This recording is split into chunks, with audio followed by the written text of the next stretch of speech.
ॐ श्रीराम राम रामेति रमे रामे मनोरमे सहस्रनाम तत्तुल्यं रामनाम वरानने। ॐ आपदामपहर्तारं दातारं सर्वसम्पदां लोकाभिरामं श्रीरामं भूयो भूयो नमाम्यहम्। Namaskar. Namaskar. Today we read chapter 114 of the Ayodhya Kandam, which has 29 verses. Valmiki portrays the gloomy appearance of Ayodhya with the help of a number of similes. Bharata enters his father's palace with a heavy heart, speaking to Sumantra about the sorry spectacle that Ayodhya presented at that moment. आज हम चतुर्दशीतिकम शतम सर्ग का पठन पाठन और श्रवण करेंगे। इसमें 29 श्लोक है। भरत के द्वारा अयोध्या की दुर्वस्था का दर्शन तथा अंतपुर में प्रवेश करके भरत का दुखी होना। स्निग्ध गंभीर घोषेण स्यन्दनेन उपायान् प्रभुः अयोध्यां भरतः क्षिप्रं प्रविवेश महायशाः। इसके बाद प्रभावशाली महायशस्वी भरत ने स्त्रिंगत गंभीर धड़धड़ घोष से युक्त रथ के द्वारा यात्रा करके शीघ्र ही अयोध्या में प्रवेश किया। Journeying forth into a chariot which produced an agreeable deep sound, the powerful and highly illustrious Bharata duly entered Ayodhya in no time. विढाल Uluka Tarit मालिन नर वारणां तिमिराभ्य हतां कालीं अप्रकाशां निशामिव। उस समय वहां बिलाव और उल्लू विचर रहे थे। घरों के किवाड़ बंद थे। सारे नगर में अंधकार छा रहा था। प्रकाश न होने के कारण वह पूरी कृष्ण पक्ष की काली रात के समान जान पड़ती थी। Haunted by cats and owls, obstructed by darkness and devoid of light, with the house doors of its men closed, the city presented the appearance of a dark night. Rahu शत्रोः प्रियां पत्नीं श्रिया प्रज्वलित प्रभां ग्रहेण अभ्युदितेन एकां रोहिणीमिव पीडिताम्। जैसे चंद्रमा की प्रिय पत्नी और अपनी शोभा से प्रकाशित कांति वाली रोहिणी उद्दित हुए राहु नामक ग्रह के द्वारा अपने पति के ग्रस के लिए जाने पर अकेली असहाय हो जाती है, उसी प्रकार दिव्य ऐश्वर्य से प्रकाशित होने वाली अयोध्या राजा के काल कविलित हो जाने के कारण पीड़ित एवं असहाय हो रही थी। It looked desolate like Rohini, the beloved consort of the moon god, treated as an enemy by the demon Rahu, tormented in the form of her spouse, whose better half she is by the planet Rahu in the ascendant, though ordinarily invested with an exceedingly bright splendor by virtue of her glory. अल्पोष्ण अक्षुब्ध सलिलां घर्मथ विहंगमां लीनमीन जशग्राहां कृशां गिरिनदीमिव। वह पूरी उस पर्वतीय नदी की भांति शुष्काय दिखाई देती थी, जिसका जल सूर्य की किरणों से तप कर कुछ गर्म और गंदला हो रहा हो, जिसके मीन मत्स्य और गहरे जल में छिप गए हों। It further looked attenuated like a mountain stream whose scanty waters had become hot and agitated due to the rays of the sun, birds living in which were scorched by the sun, and whose fish, small and big, and alligators had disappeared into the mire. विधूमामिव हेमाभां शिखा मग्नेः समुत्थितां हविरभ्युक्षितां पश्चिकां विप्रलयं गताम्। जो अयोध्या पहले धूम रहित सुनहरी कांति वाली प्रज्वलित अग्नि शिखा के समान प्रकाशित होती थी, वही श्री राम वनवास के बाद अवनीय दुग्ध में सींची गई अग्नि के ज्वाला के समान बुझकर विलीन सी हो गई है। It resembled a fully developed tongue of fire, devoid of smoke and bright as gold, later reduced to extinction when sprinkled all over with milk. विध्वस्त कवचाम रुग्ण गजवाजि रथध्वजाम हत प्रवीराम अपन्नाम चमूमिव महाहवे। उस समय अयोध्या महासमर में संकटग्रस्त हुई उस सेना के समान प्रतीत होती थी जिसके कवच कटकर गिर गए हों, हाथी घोड़े रथ और ध्वज छिन्न छिन्न हो गए हों और मुख्य मुख्य वीर मार डाले गए हों। It looked like an army which had met with reverses in a major conflict, whose armor had been shattered, whose ensigns borne on elephants, horses, and chariots had been torn, and whose foremost heroes had been killed. सफेनां सस्वनां भूत्वा सागरस्य समुत्थितां प्रशान्तां आरुतोद्धूतां जलोर्मिमिव निस्वनाम्।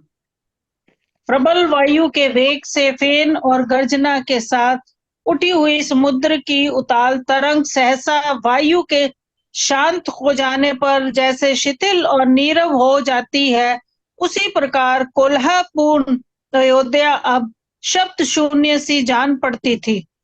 It presented the appearance of an oceanic wave, which though tossed very high by a strong gale with foam and a roar is rendered noiseless when stirred by a quiet wind. त्यक्तां यज्ञायुधैः स्वैरभिरूपैश्च याजकैः सुत्याकाले सुनिर्वृत्ते वेदिं गतरवामिव। यज्ञ काल समाप्त होने पर सफे आदि यज्ञ संबंधी आयुधों तथा श्रेष्ठ याजकों से सुनी हुई वेदी जैसे मंत्रोच्चारण की ध्वनि से रहित हो जाती है, उसी प्रकार अयोध्या सुनसान दिखाई देती थी।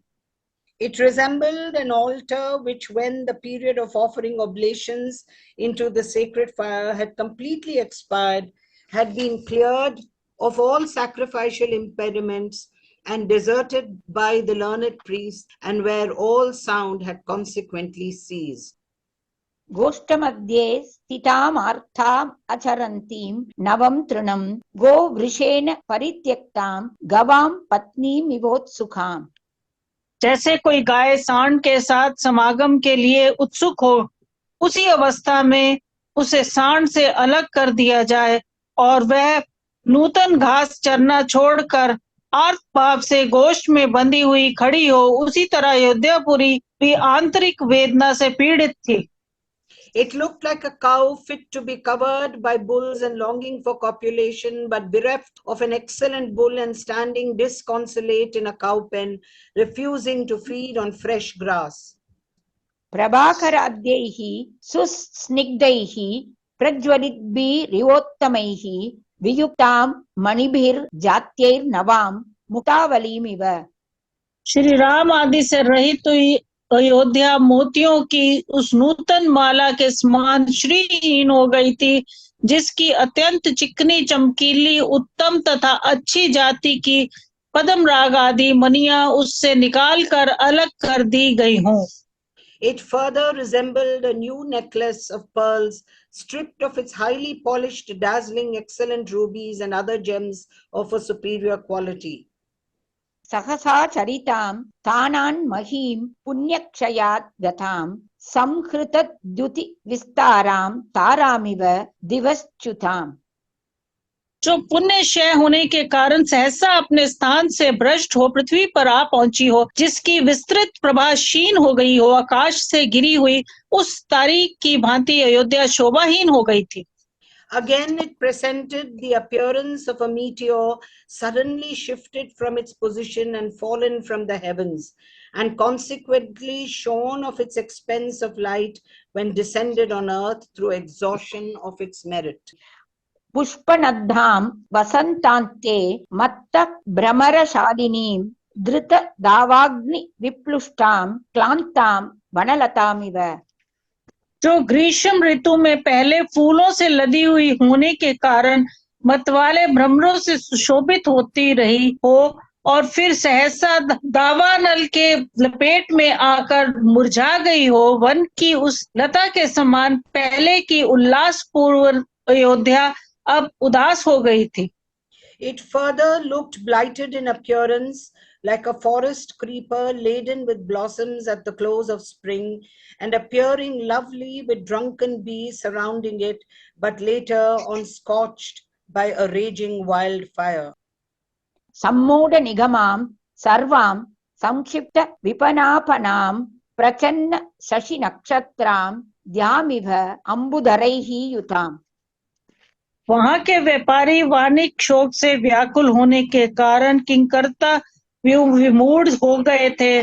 बाजार, हाट और दुकानें बहुत कम खुली थी। उस समय सारी पुरी उस आकाश की भांति शोभाहीन हो गई थी जहां बादलों की घटाएं से घिरी आई हों और तारे तथा चंद्रमा ढक गए हों।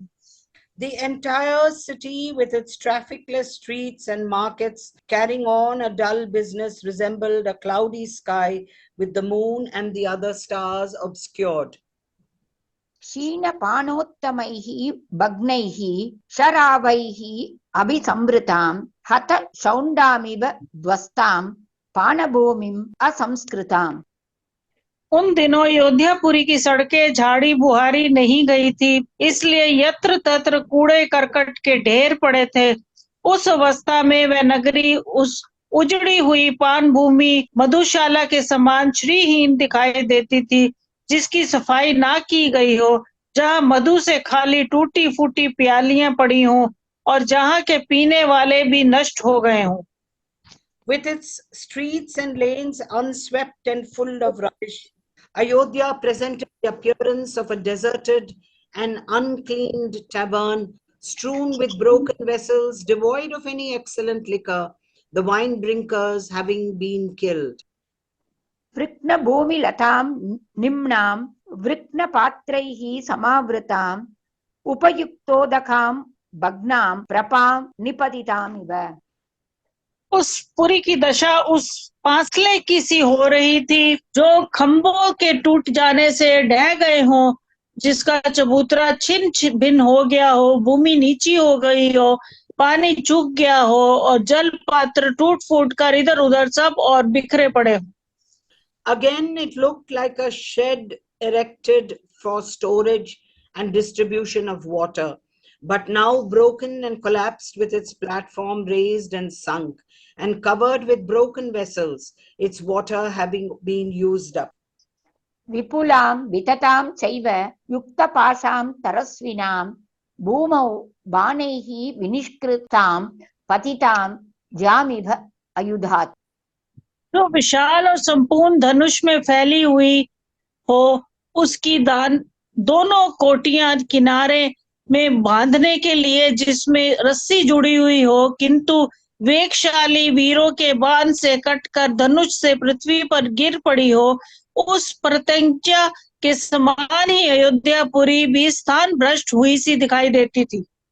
It further resembled a bowstring, broad and long, extended over the entire length of the bow, with a noose at both ends in order to fasten it to the bow, severed from the bow by the arrow of heroes and fallen to the ground. सहसा युद्धशौण्डेन हयारोहेण वाहितां निहतां प्रतिसैन्येन वडवामिव पातिताम्। जिस पर युद्ध कुशल घुड़सवार ने सवारी की हो और जिस शत्रु पक्ष की सेना ने सहसा मार गिराया हो, युद्ध भूमि में पड़ी हुई उस घोड़े की जो दशा होती है, वही उस समय अयोध्यापुरी की भी थी। कैकेयी के कुचक्र से उसके संचालक नरेश का स्वर्गवास और युवराज का वनवास हो गया था। It further resembled a mare spurred on precipitately by a horseman skilled in warfare and fallen down when killed by the opposite army. भरतस्तु रथस्थः सन् श्रीमान् दशरथात्मजः वाहयन्तं रथश्रेष्ठं सारथिं वाक्यमब्रवीत्। रथ पर बैठे हुए श्रीमान दशरथ नंदन भरत ने उस समय श्रेष्ठ रथ का संचालन करने वाले सारथी सुमंत्र से इस प्रकार कहा। Seated in his chariot, the glorious Bharata, son of Dasharatha, for his part, spoke as follows to the charioteer Sumantra, who was driving the foremost of the king's chariots. किं नु कल्वद्य गंभीरो मूर्छतो न निशाम्यते यथा पुरम अयोध्यायां गीतवादित्री निस्वनः। अब अयोध्या में पहले की भांति सब और फैला हुआ गाने बजाने का गंभीर नाद नहीं सुनाई पड़ता। यह कितने कष्ट की बात। How is it, I wonder, that the deep and resonant sound of vocal and instrumental music is not heard as before in Ayodhya today? वारुणी मदगन्धश्च माल्यगन्धश्च मूर्छितः चन्दना गुरुगन्धश्च न प्रभाति समन्ततः। अब चारों ओर वरुणी मधु की मादक गंध व्याप्त हुई, फूलों की सुगंध तथा चंदन और अगुरु की पवित्र गंध नहीं फैल रही है। The intoxicating fragrance of spirituous liquor, the scent of flowers, and the odor of sandalwood and aloe, which once used to be spread on all sides, is not being wafted. यान प्रवर घोषश्च सुस्निग्ध हयनिश्वनः प्रमत्त गजनादश्च महांश्च रतनिस्वनः। अच्छी अच्छी सवारियों की आवाज, घोड़े के हिंसने की सुसिगंध शब्द, मतवाले हाथियों का चिंगाड़ना तथा रथों की गरगराहट का महान शब्द, ये सब नहीं सुनाई दे रहे हैं। न इदानीं श्रूयते पुर्याम् अस्यां रामे निवासिते चन्दना गुरुगन्धांश्च महार्हाश्च वनस्रजः। गते रामे हि तरुणाः संतप्ता न उपभुञ्जते बहिर्यात्रां न गच्छन्ति चित्रमाल्यधरा नराः। श्री रामचंद्र जी के निर्वासित होने के कारण ही इस पुरी में इस समय इन सब प्रकार के शब्दों का श्रवण नहीं हो रहा। श्री राम के चले जाने से यहाँ तरुण बहुत ही संतप्त है। वे चंदन और उगुरु की सुगंध का सेवन नहीं करते तथा बहुमूल्य वनमालाएं भी नहीं धारण करते। अब इस पुरी के लोग विचित्र फूलों के हार पहनकर बाहर घूमने के लिए नहीं निकलते हैं। Sri Rama, having been sent into exile, neither the noise of the foremost of chariots, nor the most delightful neighing of horses, neither the trumpeting of highly excited elephants, nor the great noise of chariots is heard in this city now. Sore distressed on Sri Rama, having departed from Ayodhya indeed, young men here no longer use the paste of aloe wood and sandalwood, nor costly garlands of cinnamon flowers to cool their body with, nor do men go out for excursion wearing wreaths of various flowers. न उत्सवाः संप्रवर्तन्ते रामशोकार्दिते पुरे साहि नूनं मम भ्रात्रा पुरस्य अस्य द्युतिर्गता। श्री राम के शोक से पीड़ित हुए इस नगर में अब नाना प्रकार के उत्सव नहीं हो रहे हैं। निश्चय ही इस पुरी की वह सारी शोभा मेरे भाई के साथ ही चली गई। Festivities no longer duly proceed in this capital, stricken as it is with grief caused by separation from Sri Rama. The former splendor of the city has, truly speaking, undoubtedly departed with my elder brother, Sri Rama. नहि राजति अयोध्या इयं सा सारेव अर्जुनी क्षपा कदानु खलु मे भ्राता महोत्सव इवागतः। जैसे वेग युक्त वर्षा के कारण शुक्ल पक्ष की चांदनी रात भी शोभा नहीं पाती, उसी प्रकार नेत्रों से आंसू बहाती हुई ये अयोध्या भी शोभित नहीं हो रही है। अब कब मेरे भाई महोत्सव की भांति अयोध्या में पधारेंगे और ग्रीष्म ऋतु में प्रकट हुई मेघ की भांति सबके हृदय में हर्ष का संचार करेंगे। This Ayodhya, with tears flowing from the eyes of its citizens, does not look charming any more than the night of a bright fortnight with a continuous shower. Oh, when will my elder brother return to Ayodhya like a great festival, bring forth joy in Ayodhya like a rainy cloud in summer? जनयिष्यति अयोध्यायां हर्षं ग्रीष्म इवाम्बुधः तरुणैश्चारुवेषैश्च नरैः उन्नत गामिभिः। अब अयोध्या की बड़ी बड़ी सड़कें हर्ष से उछलकर चलते हुए मनोहर वेशधारी तरुणों के शुभ आगमन से शोभा नहीं पा रही है। The highways no longer shine forth with young men clad in an attractive garb and walking with a proud gait, pouring into Ayodhya from outside. 27-28 इकट्ठा है। सम्पतद्भिः अयोध्यायां न अभिभान्ति महापताः इति ब्रुवन् सारथिना दुःखितो भरतस्तदा अयोध्यां सम्प्रविश्यैव विवेश वसतिं पितुः तेन हीनां नरेन्द्रेण सिंहहीनां गुहामिव। इस प्रकार सारथी के साथ बातचीत करते हुए दुखी भरत उस समय सिंह से रहित गुफा की भांति राजा दशरथ से हीन पिता के निवास स्थान राजमहल में गए। Immediately on penetrating into the heart of Ayodhya, Bharata, who was talking in the above strain with his charioteer Sumantra at that time, stricken as he was with agony, entered his father's palace, which looked desolate like a cave without a lion, bereft as it was of that ruler of men. तदा तदन्तःपुर मुञ्जितप्रभं सुरैः इवोत्कृष्टम् अभास्करं दिनं निरीक्ष्य सर्वत्र विभक्तमात्मवान् मुमोच बाष्पं भरतः सुदुःखितः।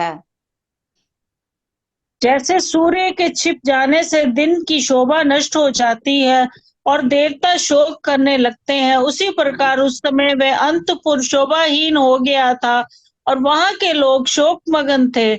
उसे सब ओर से स्वच्छता और सजावट से हीन देख भरत धैर्यवान होने पर भी अत्यंत दुखी हो आंसू बहाने लगे।